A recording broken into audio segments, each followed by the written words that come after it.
Napoleón Bonaparte, el hombre que redibujó Europa. ¿Qué pasaría si un joven de origen modesto, nacido en una isla remota del Mediterráneo, llegara a controlar casi toda Europa en menos de 2 décadas?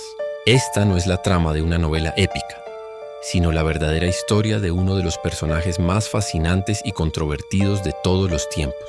Un hombre cuyo nombre aún resuena con poder, ambición y genio militar, Napoleón Bonaparte.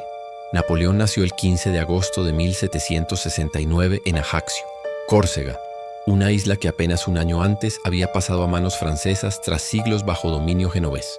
Su familia, los Bonaparte, pertenecía a la pequeña nobleza local, lo suficientemente acomodada para enviar a sus hijos a estudiar, pero sin las grandes fortunas de la aristocracia continental. El pequeño Napoleón creció en un ambiente tenso, rodeado por el sentimiento independentista corso que su propio padre apoyaba inicialmente.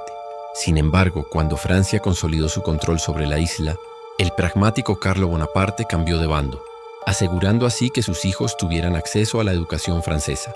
A los 9 años, Napoleón fue enviado a Francia para estudiar. Primero ingresó en la escuela militar de Brienne-le-Château, donde pasó 5 años formándose en el arte de la guerra. Era un estudiante reservado, a menudo víctima de burlas por su acento corso y su origen humilde en comparación con los hijos de nobles franceses. Pero aquel niño solitario encontró refugio en los libros de historia y estrategia militar, devorando las hazañas de Alejandro Magno y Julio César.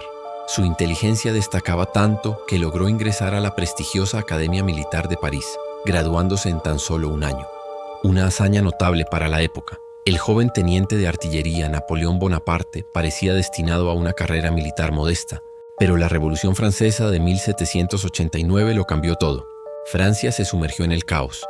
La monarquía cayó, y con ella muchos oficiales nobles huyeron o fueron ejecutados. Esto abrió un camino inesperado para hombres talentosos sin grandes apellidos. Napoleón aprovechó cada oportunidad. En 1793, durante el sitio de Tolón, diseñó una estrategia de artillería tan brillante que permitió expulsar a las fuerzas británicas de la ciudad. Tenía 24 años y de repente era un héroe de la República. Su ascenso fue meteórico. En 1796, con apenas 26 años, fue nombrado comandante del ejército francés en Italia. Lo que siguió fue una campaña militar que dejó al mundo asombrado.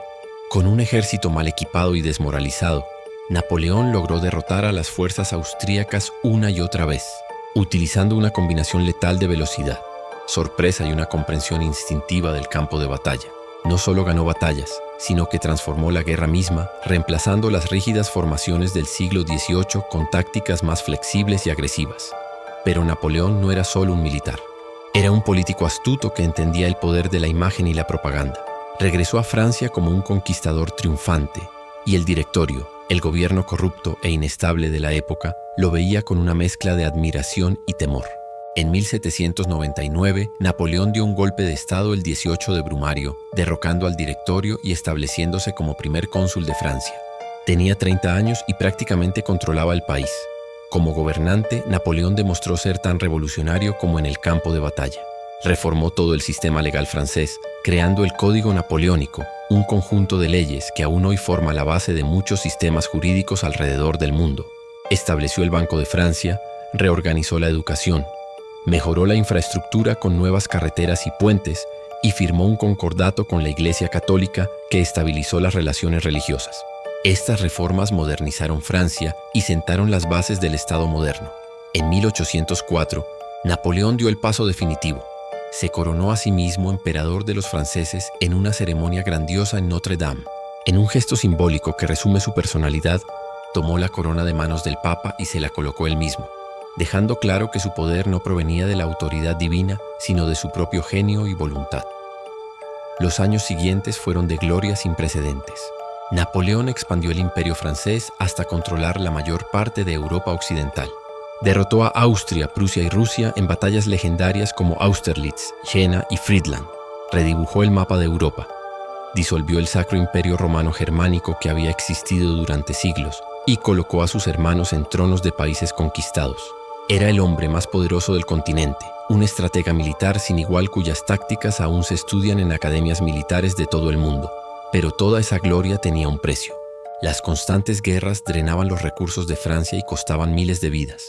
Napoleón era un genio, pero también un hombre de ambición desmedida que no podía aceptar límites a su poder.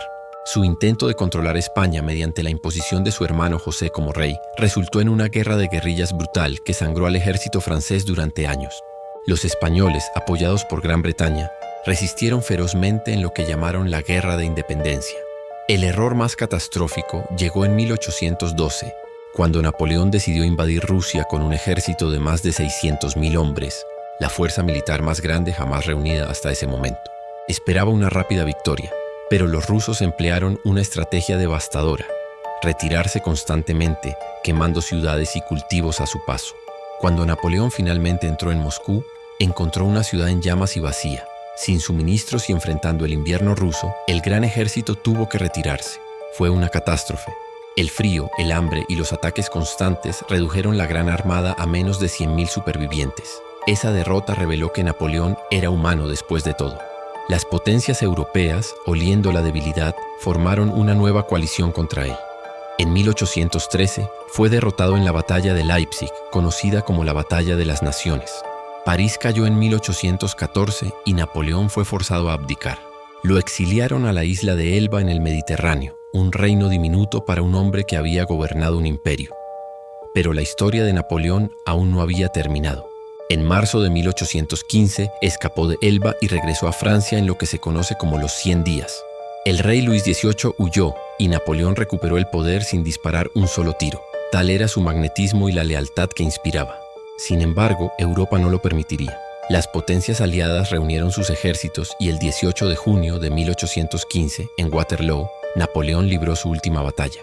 Fue derrotado por las fuerzas británicas bajo el mando del duque de Wellington y los prusianos del mariscal Blücher. Esta vez el exilio fue definitivo y mucho más severo. Lo enviaron a Santa Elena, una isla remota en medio del Océano Atlántico a miles de kilómetros de Europa. Allí, vigilado constantemente por los británicos, Napoleón pasó los últimos 6 años de su vida. Dictó sus memorias, reflexionó sobre sus victorias y errores y mantuvo la esperanza de que la historia lo juzgaría favorablemente. El 5 de mayo de 1821, Napoleón Bonaparte murió en Santa Elena a los 51 años, probablemente de cáncer de estómago. Aunque las teorías sobre su muerte han persistido durante 2 siglos, el legado de Napoleón es tan complejo como el hombre mismo. Para algunos fue un tirano que arrastró a Europa a guerras interminables que costaron millones de vidas. Para otros fue un genio que difundió los ideales de la Revolución Francesa, el mérito sobre el privilegio de nacimiento y modernizó las estructuras gubernamentales de medio continente. Su código legal sigue vigente, sus reformas educativas influyeron en sistemas de todo el mundo, y sus tácticas militares cambiaron para siempre el arte de la guerra. Lo que resulta innegable es que Napoleón Bonaparte fue un fenómeno histórico único. Un hombre de orígenes modestos que llegó a gobernar un imperio, cuyo nombre se convirtió en sinónimo de genio militar y ambición desmedida. Redibujó las fronteras de Europa, desafió el orden establecido de monarquías antiguas y demostró que el talento y la determinación podían superar las barreras del nacimiento. Hoy, más de 2 siglos después de su muerte, Napoleón sigue siendo objeto de fascinación. Su tumba en los Inválidos de París es visitada por millones cada año. Se han escrito miles de libros sobre su vida, sus batallas y su legado.